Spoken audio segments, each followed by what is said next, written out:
গল্পটি একজন কৃষকের, যে প্রতিদিন একটি রুটির দোকানে 1 কেজি করে পনির বিক্রি করত এবং 1 কেজি করে রুটি সে কিনে নিয়ে আসতো। রুটির দোকানদারের সাথে তার পুরনো পরিচয় হয়। দোকানদার তার থেকে পনির নেওয়ার সময় আর কোনো মাপঝোপের প্রয়োজন মনে করতো না এবং কৃষকও তার থেকে 1 কেজি রুটি নেওয়ার সময় মাপঝোপ ছাড়াই সেটি নিয়ে বাড়ি চলে যেত। তো একদিন পনিরের দোকানে এক নতুন কর্মচারী চাকরি নিল। কৃষক যখন তার পনির নিয়ে বিক্রি করতে আসলো, তখন সেই পনির কৃষকের থেকে নেওয়ার পর সেটি ওজন করে দেখল। ওজন করতে গিয়ে দেখা গেল পনির 1 কেজির চেয়ে 100 গ্রাম কম আছে।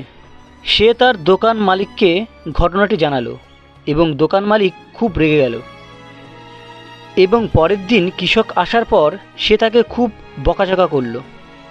সে বাজারে বিচার ডেকে নালিশ করল যে কৃষক তাকে ঠকিয়ে প্রতিদিন 100 গ্রাম কম করে পনির দিয়েছে।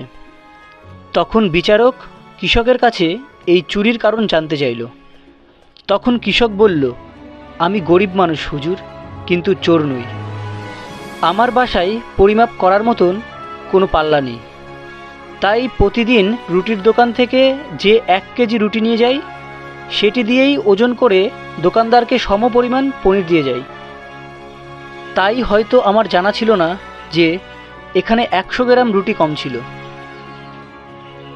এরপর অনুসন্ধান করে কৃষকের কথা সত্য বলে প্রমাণিত হলো এবং দোকানদার সবার সামনে লজ্জিত হলো। এই গল্পের মূল কথা হলো, আপনার কর্ম যেমন তেমনি ফল একদিন না একদিন নিশ্চয়ই পাবে।